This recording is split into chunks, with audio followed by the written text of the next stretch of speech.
Good morning, class. How are you? Today is the 2nd of November. Wow, this school year is going by really quickly. This is your groups class. We are using our groups book, and this is chapter 10. So we're looking at the relationship between groups and an organization. So we spent the first couple of weeks talking about groups that worked with families or individuals or self-help groups. So now we're taking a more macro approach. So a macro approach is any time that you're not having direct contact with a client. So the macro approach is sometimes also called indirect practice, things that you're doing with agencies or businesses or overall just a big picture. So this is one of my favorite types of social work. It makes huge changes. Instead of just working with one person, you definitely can work with a lot of people to make a change. So let's go over some of the hot points of this one. Okay, so again, so the group is defined as two or more individuals who meet a face-to-face meeting, right? So there could be lots of other things other than that, this typical group that we know, the AA. Each member is aware of his or her membership in the group, each aware of the others who belong to the group, and each aware of the positive interdependence as they strive to achieve mutual goals. So that's the definition of a group. Okay, so again, it doesn't have to, what we think as always is the definition.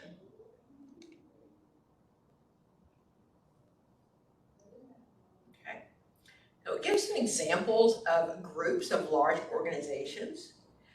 So if we're talking about community social work or community counseling, it really is a matter of getting the community together. So as in any other group, there's got to be some leadership, there's got to be some bond, some cohesion, all of those things that happen in a group of a clinical group needs to happen also in an organizational level. Okay, so let's see here. A large organization is generally not considered a group. For example, General Motors is considered an organization, not a group. One reason it's not referred to as a group that its employees and owners are so large in numbers that they don't have personal contact. So that's an organization. Okay. But the American Rifle Association and the American Medical Association are not considered groups either. Okay, so associations are gathered together for specific purposes. So if you go to a conference, you're going to the social work conference or you're attending the NCE conference, when you go, that's an organization. That's not necessarily a group. You might go for a group meeting and everybody will meet there. It's not necessarily a group. Okay, so looking at several models of organization. So these again are the same type of styles that you'll see in that group setting.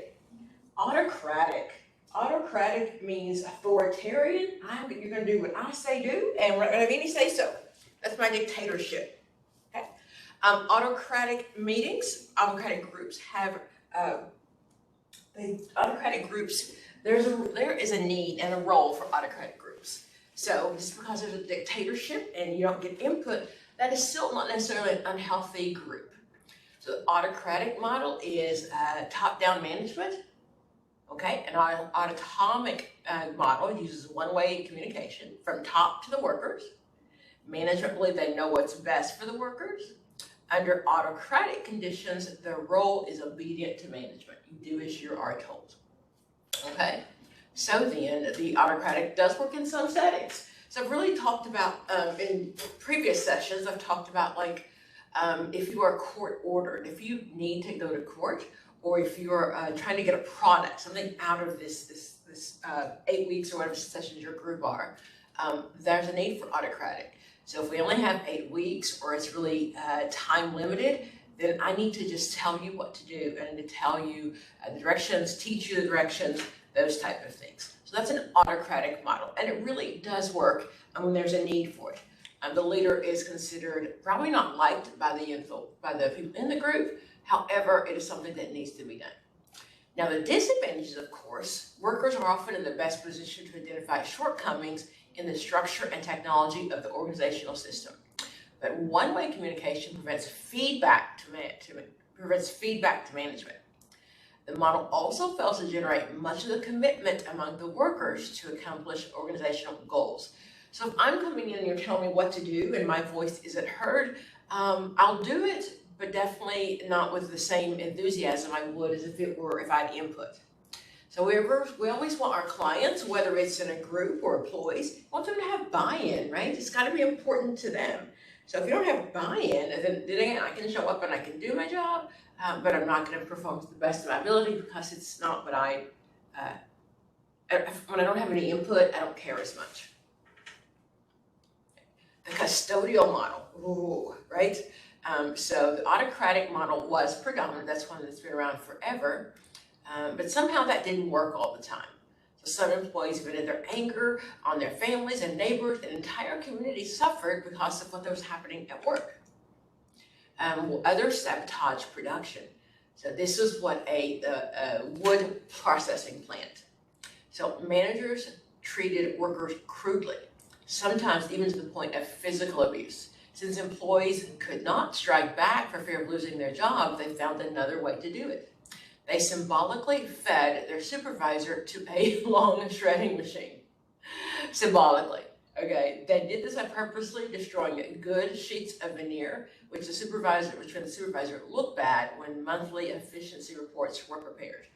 So when you don't have any say-so, again, things like that could happen. So they purposely got their supervisor in trouble as a retaliation. So again, these are my things with autocratic. You'll find that sometimes still in our settings, our organizational settings, you might see those types still. But again, there's usually a reason for them. If you've ever worked in an autocratic agency or autocratic, even a job where you've had someone who's told you what to do all the time and you never have any input, that is not fun. Okay. My X and Y theories. These are two types of management. We use these in office management or also in an organization. So then, theory X and theory Y. I always say theory X, right? That's the one that the people don't like. Do you see it that way, maybe? My theory X? Yeah. Those are the ones that the workers do not like. Theory X is called the administrative approach. That managerial form is when we need to get work done. Okay, so theory X is like what we talked about, the bureaucracy system. Okay, so it's critical for new hired social workers in an organization to observe and determine if supervisors believe in a theory X or theory Y. If a worker has a theory X supervisor, the worker can best survive by doing what the supervisor tells him to do. Right? You get very few say-so, very few suggestions. And because if you're not aware of that, you can become extremely irritated hearing that your voice is not heard. I mean, especially if you had come from another organization that you maybe had much more input. So theory X are not apt to give recognition to workers. However, it's the theory Y. Theory Y is called my humanistic. The X is scientific and the Y is humanistic. As workers expect to be praised and promoted, it is often done. Always think about theory Y is that workers have more input. Like, yay, we like it. Yes, we like it. So then with the theory Y, it's essential that we work together. I'll show you with a diagram that I usually like. They're called the X and Y theories of management. These are test items, guys, when you're taking the test in the future, your social work test. Also the counselor test, I would be on that as well. It just talks about the types of management. And I'm a visual person, so you get to see a picture. Okay, so like I said before, the X, we hate it, we hate it, we hate it. Okay, so the theory X, work gets done very quickly. Again, I'm told what to do, when to do it. I often see like sometimes our plans, right? When we're making things and our job is to put the widgets in the widget hole. You just do as you're told. There's a Volkswagen plant in the area that I live, and certainly there's not a lot of staff input. You get up, you do what you're told, you follow the rules, and that's it. So the theory why, though, it's liberating. Yay! Okay, so it feels like we have more control of the workers. So again, the theory I, the assumptions that are negative.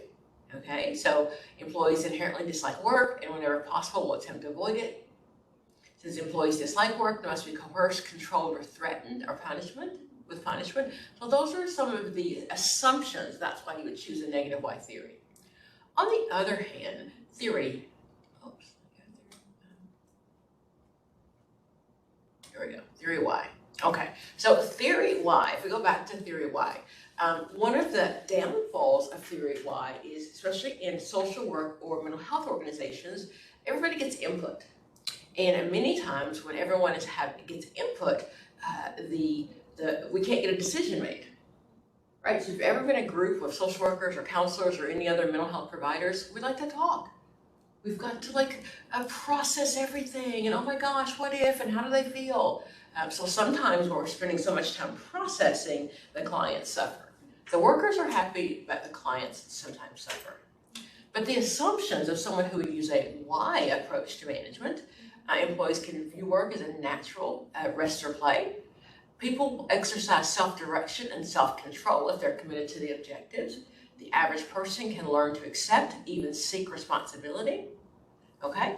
Managers who accept a theory Y assumption assumes about the nature of men, does not tend to control or closely supervise the employees. So again, in some agencies that does work. If you have agencies where you're working in or you're working with, that the workers do as they're told and don't need a lot of authority, a lot of leadership because they're doing their job, then that's a theory Y. Sometimes it's also called laissez-faire. Laissez-faire is a style, it means fairly lazy. However, it doesn't really, people aren't fairly lazy. The goal with laissez-faire is that the people can do their job and they can do their job without having someone tell them what to do all the time. So that type of management is one that is you are not trying to rule the clients. You're not trying to be over there, or I'm thinking of. Gosh, I can't think of it. Anyway, hovering over, I guess, right? You don't need that. The last one is called then the bureaucracy model. So the bureaucracy model, okay? So then a bureaucracy is most often if you work in a large agency, that's what you do. So you're just a number. I do work for the state of Georgia, right? And being just a number, that means that the rules are the rules for everybody. So there can be no exceptions because we're all the same. The goal in a bureaucratic system many times is to work hard enough to get up to the top. You want to stay in that agency so you can be, the VP or any of those things. However, the bureaucracy system has been around forever. And again, the military, any hospitals, things like that, you're a number and you follow the rules. So then, the orientation of the bureaucratic system, so most decisions are made autocratically. Power is distributed vertically, right? So it comes down and goes this way. I'm sorry, it comes down and goes this way, up and down. Power is held primarily by top executives and the system is rigid and stable, okay? So the problem with helping professions is most of the helping professions desire a democratic process, right? We prefer that we have input. That's back to that Y theory. So when we're trying to mix a bureaucracy with the helping professions, that sometimes doesn't come out so well. Okay. So organization effectiveness versus leadership competency. So a couple of things you do need to know is that you really do need to have some content, some skills to be a leader. Many times in social work organizations or any other mental health organizations, we start off as an employee, and just because of time, now I've ended up in a supervisor or managerial position, and maybe have not had any training. And so when I go from direct approach to now indirect, where I'm supervising, sometimes you find people lacking the skill. So the Machiavellianism leadership, that's what that's called. That just means I'm going to work my way to the top. It doesn't mean that I know, but eventually I'll get to the top. Okay. So again, I've got to have knowledge and skills.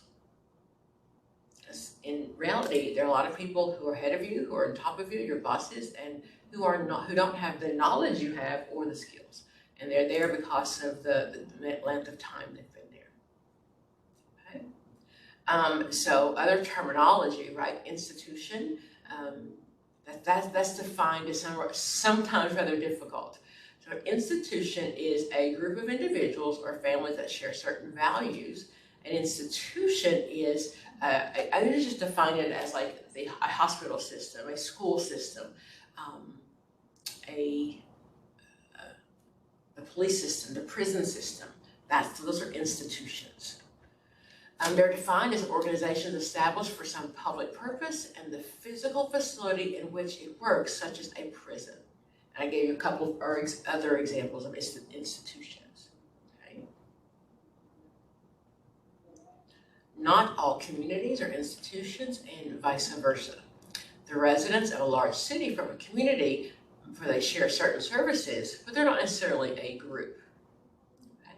And the same thing with multinational companies. That can be a huge company, okay, but it's still not considered a community because of geographical locations. Okay. So then, these are the 3 models of community practice. You will see these quite often, again, on the social work test. You'll also see them in real life if you're working in community social work. So again, there are 3 types of, on the test we see 4 types. Well, let's go over them. The first one you're going to see is locality development. Locality development really is just community development. It asserts that the community change can be best brought through a broad participation of a wide spectrum of people at the local community level. So when I'm looking at locality development, most often the agency or the city I'm working with has already reached consensus. So I'm not coming in trying to break up the thoughts or kind of get them to work on the same around the same project. They're already there. So locality would be a neighborhood. So for example, if you've got people in a neighborhood and the city wants to come through and put maybe they want the interstate to go through that city, right? Or rezoning. And the community doesn't want that. That's locality development. We would all get together in the local area geographically. We all want the same thing. Many times they're homogeneous groups. That means they look alike.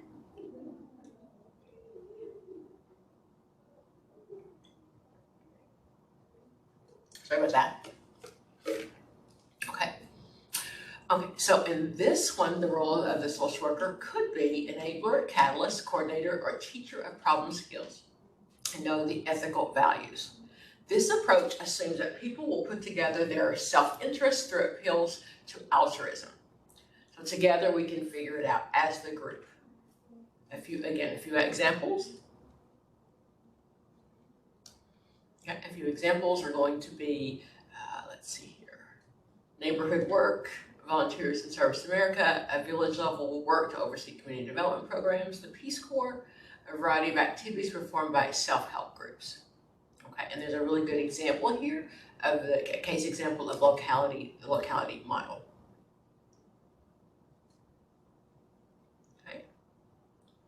Now the social planning is when we're taking it now to a social issue. So if it's local and we can work at it, we're on the same page, we've worked on it together, that is definitely locality development. The social planning approach emphasizes a technical process of problem solving. The approach assumes that community change is a complex industrial environment requiring high training and skills planning who can guide complex change process. Okay, so in general, when I'm using a social planning model, we are not acting yet, we are making plans. So I always talk about, if we look back at the George Floyd, the incident that happened in Indianapolis, I believe, Minnesota. Indianapolis, I think that's where it happened. So anyway, if that had been on a local level, right, we would have never known. So local level implies that locality development, that we're on the same page, we're not fighting. So with the George Floyd killing, what happened is local level didn't agree. So now it became a social issue. We saw all over the news, the social media, everyone was aware of what was happening in this neighborhood. So now the social planning comes in. So what social planning looks like is we're trying to make a change in society. The goal is to get to social reform. What I'm looking at then is the planning looks like, when we woke up in the morning and there was like Black Lives Matter written on all these community streets, especially like in front of the White House. That was a plan. We didn't just wake up and have that happen. So the planning is behind the scene. So there's the things that we might not even see. Okay, but as a planner, you're helping to get enough information to gather the data, to gather the permits, whatever you need to help for the action. The action is the next step. Okay. So the planner's model in this approach includes gathering facts, analyzing data, and serving as a program designer, implementer, and facilitator. Community participation may vary from little to substantial with this approach, depending on the community's attitude toward the program being addressed, right? For example, an effort to design and obtain funding for a community center for the elderly may not result in a substantial involvement by the interested community group. Depending on the politics, many times the focus of social planning approach is to identify the needs and go on arranging and planning on delivering goods. Okay, and again, there's a case example of a planning model. So then, of course, we're going to have the social action model. So the social action model is now we're seeing something. We're going to see people who go on rent strikes, or people who, and it's okay to go on a rent strike, I'm not suggesting that you should, but legally, if you're living in a community and development, some sort of group housing, and the landlord is not doing what he's supposed to do, there's no heat, there's no lights, things like that, then you can hold a rent strike. The rent does need to be in an account that is designated just for the rent. It can't be spent, so it does have to be there. It's called an escrow account while you're getting while the problem is being settled. Right, so that's a social action, right? Remember, in social action, I do need a lot of people. So if I'm living in a housing unit and there are 60 people in this housing development or this community, and only 3 of us decide to not pay the rent, they're not going to notice that, right? But if 60 people or 55 people decide not to pay the rent, that would definitely get noticed. So we do realize that there's power in numbers, okay? Now the social action model, again, is the approach assumes that there's a disadvantaged, often oppressed segment of society that needs to be organized. So in general, we're talking about any of these, the social action, social planning, social action, social reform, the thought is we're working with marginalized members of the community. We're working with people who are brown, are black, are white, are brown, are black, are LGBTQI community, anyone who's not the power, who doesn't have the majority. So then, when working with that population, the social action approach at times seeks basic changes in major institutions or seeks change in the basic policies of formal organization. Such approaches seek redistribution of power.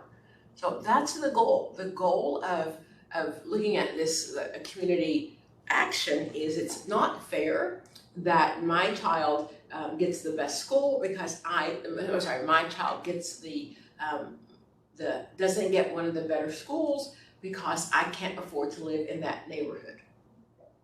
So we should divide the resources evenly among the people. Everyone pays taxes. So why is it that on this side of town, they have the better school, and on this side of town, we don't?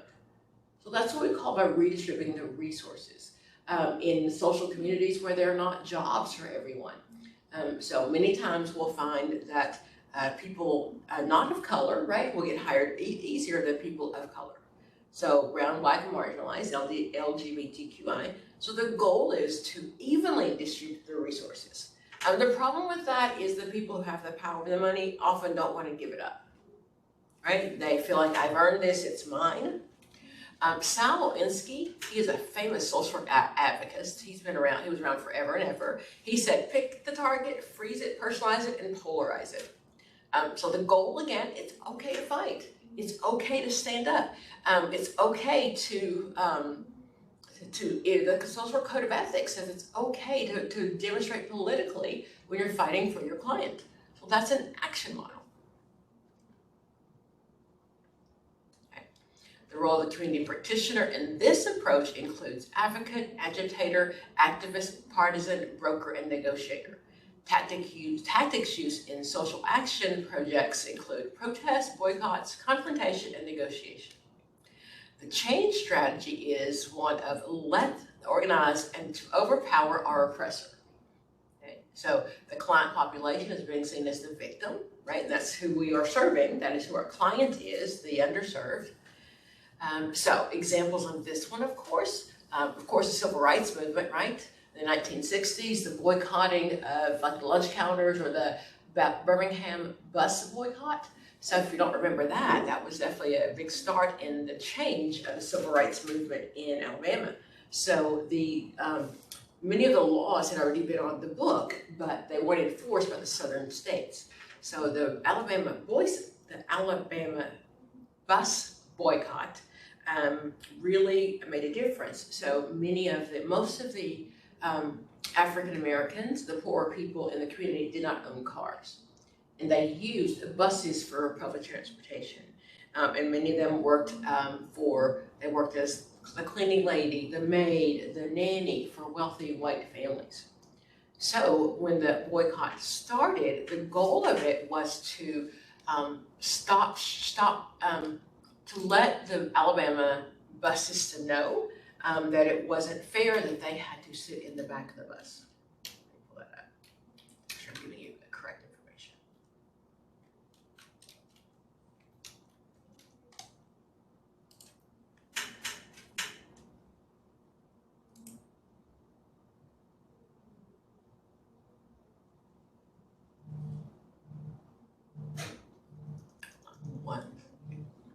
Okay.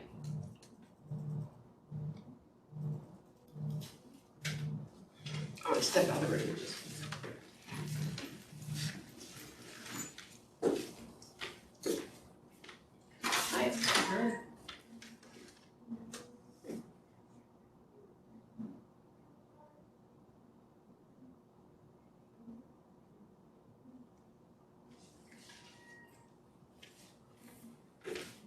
Sorry about that. Okay, so this is in December 5th of 1955, just days after the Rosa Parks historical refused to give up her seat. The Alabama bus boycott started. So this again talks about a little bit of what was going on. Okay, so again, kind of what happened. So in 1954, the Women's Political Council, right, meets with the mayor to outline changes for the bus system. Again, this was women and it was white women. So then March 2nd, 1955, Claudette Colvin, she refused to give up her seat for a white woman. That one did not make the Supreme Court, but she definitely is someone who is known for that. In the 1955, the black leaders in Montgomery, including E.D. Nixon, Rosa Parks, and Martin Luther King, met with city officials to discuss bus seating arrangements. So they tried social, so before they did any action, there was planning, right? They went and they talked to them, they tried to negotiate. So this is a social problem and we really wanted to see some changes. So at that point, what happened is the black people were supposed to sit at the back of the bus, and you were supposed to give up your seat for any woman or person that was white. Okay, so, and again, paying this exact same fare to get on the bus. So in then 1955, Rosa Parks, again, she gets arrested. And the Women's Political Council, they called for a one-day bus boycott on December 5th. Okay, so December 2nd. December 5th, instead of the expected 60% of turnout, an estimate of 90 to 100% of the black community in Montgomery chose to boycott, Black leaders met to discuss the possibility of extension of sending the boycott. Okay, the Montgomery Improvement Association, that's a group that made this meeting. They decided to extend the boycott. So Montgomery Improvement Association, so that would be part of that social community, social action, social change. December 8th, the organization issued a formal list of demands. Okay, the city refused. So remember Sal Alinsky, one of the social advocates, said, we're going to try to negotiate first, but we're okay with power, we're okay with boycotting, we're okay with that. Okay? So we think many times social workers are supposed to be sweet and kind, but change doesn't get made that way. So then in 1956, okay, so 1955 again, the community group, the community organization implements a carpool system to support citizens taking part in the boycott, right? So they made sure that people got to work because people needed to get paid, but however, they refused to take the city bus. In 1956, Dr. King's home is bombed, I think one of many times, and he calls for peaceful protest rather than violent action. February 1st, the next day, right? Someone else's, one of the other leaders, their home is bombed. In February 21st, over 80 boycott leaders are indicted by the city under Alabama's anti-conspiracy law. So the people who were leading the boycott, the people who were helping people get rights, they were then arrested by the local government. So then on March 19th, 1956, Dr. King is indicated as a leader of the boycott in order to pay $500 or serve 386 days in jail. Okay, so 1956, okay, the federal district courts ruled that bus segregation is unconstitutional. So this was, again, part of most state laws prior, but Alabama at that time did not want to adhere to those rules. I believe George Wallace was the governor at the time. Okay. So then in November 13, 1956, the Supreme Court upholds the district court ruling and strikes down the law regarding racial segregation on buses. The MIA, the community group, resolves to end a buscot only when the desegregation is officially implemented. So now it's gone to the Supreme Court. The Supreme Court says, yes, it is still illegal. You cannot do this. However, until that's implemented, then we're not going to stop the bus boycott. Okay. So December 21st, 1956, buses are officially desegregated and the boycott ends. So if you see for a year, and if you've seen any of the movies with history, I think even the movie The Help, I think she addresses that, but it was hard for women, especially domestics, to get to work, and that's how they paid their family. That's how they fed their families. So boycotting the bus was a huge risk. It was a huge risk at the time, but that's a whole community action. We're gonna do something. We're gonna do something until we see some fairness, and that's what our goal is in community social work: is to really make sure, again, we reallocate the resources. Okay, the social action model is not widely used by social workers at present, right? Because that's not what we do. We're so sweet and kind. We should, though. That's just my opinion. Many workers find being involved in social action activities may lead to their employment agencies to penalize them with unpleasant work assignments, low merit increases, and denial of promotions.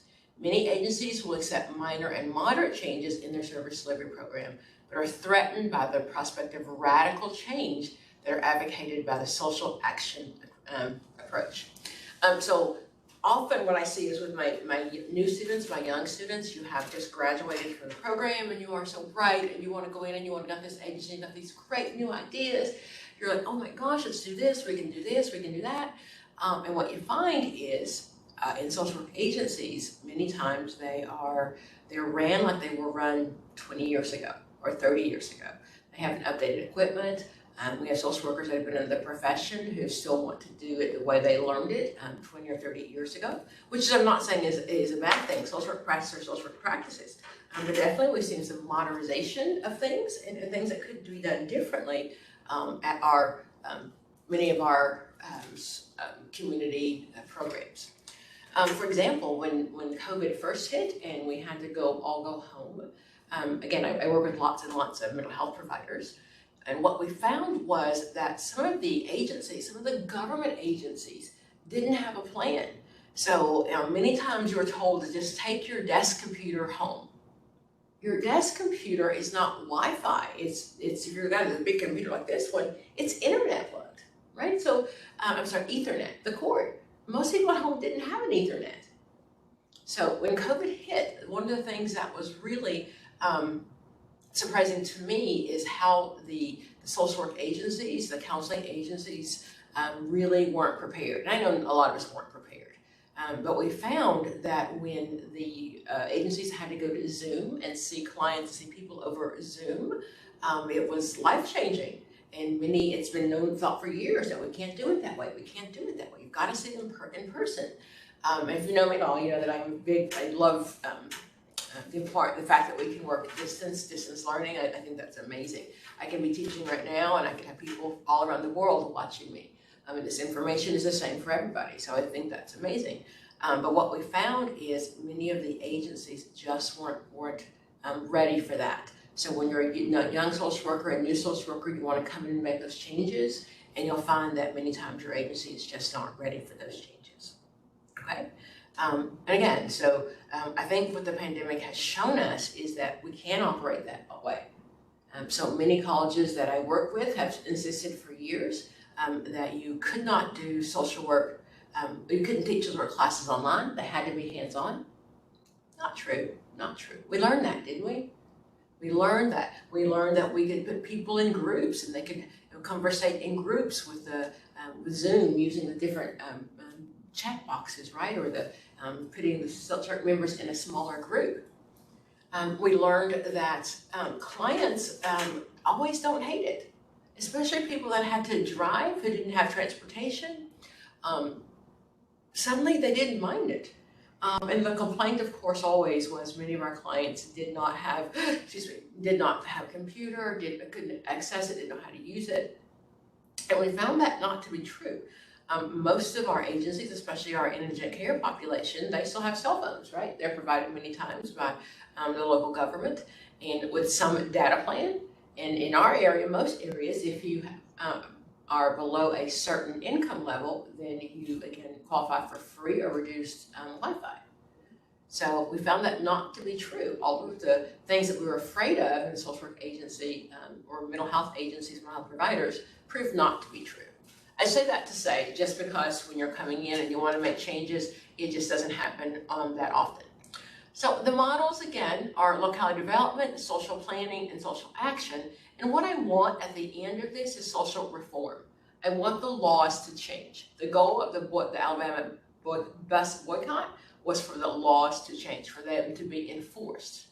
So that's what we're doing. And that's why I think it's amazing when we do this on a larger society. So I could have, worked with that one woman who couldn't get on the bus, but instead working with everybody, that's really important, okay? So building and sustaining community assets. When we do community work, remember, the community is the expert. We don't come into our community and tell them what they need. The community is my client. The goal is that whatever they need, we're going to support. When I'm a community leader, a community organizer, I will not be there forever. I don't live in the community. I will never live in the community. And the goal, almost never, and most often, I don't look like the community that I am working with. Okay, so to remember is, to see the strengths model, seeing what they have, how they survived so far, and definitely what they want, as opposed to what I think they want. Okay, all communities have major problems, high levels of poverty, homeless people, divorce, child abuse, et cetera, right? So when we come in, we're not going to look at that glass half empty, we're going to look at it half full, right? So that's self-fulfilling prophecy. So if I think this will never get better, whether it's in a community or my own life, then I'm going to put little effort into it, right? That's a self-fulfilling prophecy. It won't work. I'm not going to make it. And then I won't, right? Because I'm going to make sure that doesn't happen. So what we need to look at, though, is the indigenous people in the community. Those are the leaders that are there already. So they might not have had political clout. Many times it's the leader of the local church. Many times it can be one of the city planners, city organizers. In our area, we definitely have, one of the leaders of the African American church who's definitely a community leader. So when we have things in the area, we have shootings, we have things going on, everyone knows that he's going to step up. One of the things that when it comes to being a community worker coming into the community, you have to make sure that you know who the indigenous leaders are. For example, because he's not the pastor of the biggest church in this area. We have several African American churches that are a lot bigger, a lot of population. A higher amount of people. If I had come into this area and I assumed that the person that has the most followers, or sometimes we see the word constituents, if I assumed that he was the leader, I would have been wrong in this area. And I probably would have then caused a huge divide in the community. So you have to know the community leaders when you're starting off working in a community. Okay. Again, the assets base, that's what we do with all of our clients, that's strengths base. We're looking at what they're doing right. Okay. I talked before about having those important skills, how to run. So social workers in micro practice need to be skilled at fulfilling the following roles: advocate, empower, activist, mediator, negotiator, educator, initiator, coordinator, public speaking, and staff supervision. I've also heard enabler. An enabler is someone, usually in the drug and alcohol world, we see that as a bad thing, the person who is like helping the person continue to drink. But in the social work world, or community mental health, the social work specifically, the enabler is the same thing. So they're going to move things or help move things out of the way so the community can get to where they need to get to. So in community work, it is not a bad word. Okay.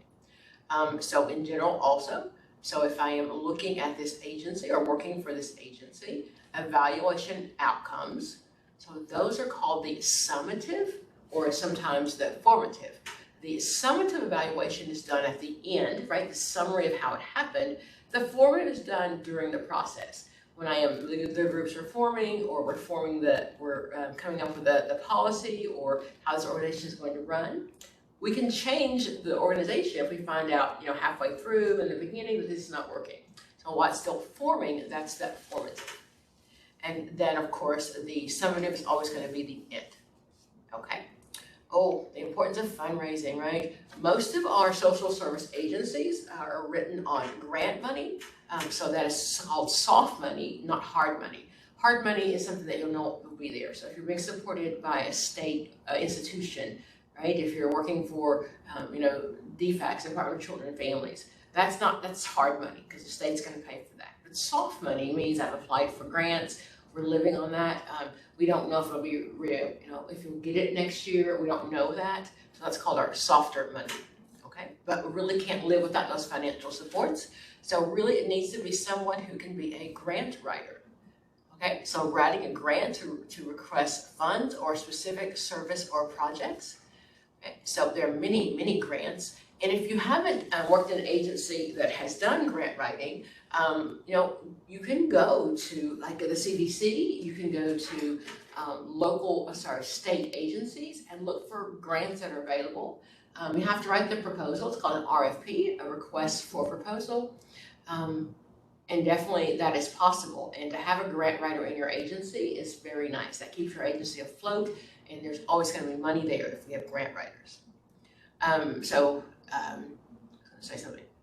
So if you have a chance to learn that, please learn that. It's really important. Okay. And on the test that you'll see, the social work test, is once you get the grant, the first thing you want to do is you want to make sure that you have read the grant first. Many times, and I've been a victim of this, is I have seen a grant, or we applied for a grant, we awarded the grant, and then there were some things that I I overlooked, right? So you do all this hard work, you've gotten your community members together, you've started your plan, your program, and then you realize that you won't be funded because you're missing a piece or you didn't qualify to begin with. So remember, in a test question and also in the real world, when we're actually starting a grant, we want to make sure that when the grant is implemented, make sure that we qualify for it. Okay. Budgeting terms, because that's always important. Working with the media. Many times there's someone on your staff that works with the media. The needs assessment, that is a community term. That's like a psychosocial for an individual, but in a group, it's a, sorry, my eye there. So in the group, in the community, it's really looking at what the community needs, okay? So I'm asking them what they need. I'm not giving them what I think they need. We would never give a client what we think they need. They come in, they present with the problems, and we're gonna help them resolve their problems. So the community is exactly the same. So we talked about X and Y management. We talked about requests for proposal. It's sometimes called an RFP. You might see that on the test as well. X and Y management. Okay. So the book chapter also talked about when it came to summative and formative, there's also a single subject design. So a single subject design is an A-B, A-B. Okay. It can be used with a person or it can be used with an agency or a group of people. So it's called single system design, and you'll see that in the future if you're in school still and on the test if you are trying to take the test. So the ABA, so what it talks about is my dependent variable and time. The first thing I'm ever going to do is I'm going to come up with that baseline. So let's say a client comes in and the client reports that they are depressed. So I'm going to look for the behaviors that would describe the depression. I'm going to take a baseline. So how many days do you not shower? How many days do you not get out of bed? How many days are these happening? So I'm trying to get a baseline of where they're at. Then I'm going to implement my intervention, which for the test is always going to be CBT and medication. That's the right for any kind of mood disorder. And then lastly, I'm going to then go back and see how well my intervention worked. Okay, so it's baseline, intervention, baseline. So ABA or an AB is a single subject design. Now I can repeat it to make it AB, AB. Again, I can do the same thing with an agency or with a single person. AB, AB really is just making sure that it works. It works, okay? So then, same thing. So this one is a classroom. But let's say it's with a community, right? So I'm doing a needs assessment and we're coming up with what needs to be done, or we're looking at some things in the engine that need to be fixed or in the community. So first I'm going to take a baseline, and that's when I'm going to really, with my community, I'm going to ask them what they want, right? What are their top priorities? That's the baseline. That's the bottom line we're starting at. Then the intervention, right? We're going to look at how we can change that. I'm not giving them an intervention. I don't live there. We're trying to come up with interventions together, right? Because they're going to carry out this intervention once I leave. And being a community organizer is just a job, like any other job. I'll be in this community for a little bit, and then I'll go to another community. So, and then another baseline to see how well those interventions are working. Okay, so baseline first, baseline, intervention, baseline. Whether it's in a single person, it's called a single subject design, or a single group of people. That's just something that's important to know that you might see on the test. Okay, I did finish my chapter 10, guys. I'm going to thank you very much for being part of class today. I will see you next week. Time is getting short, guys. We only have a few more weeks left in this semester. I'll see you next Tuesday. Bye, guys.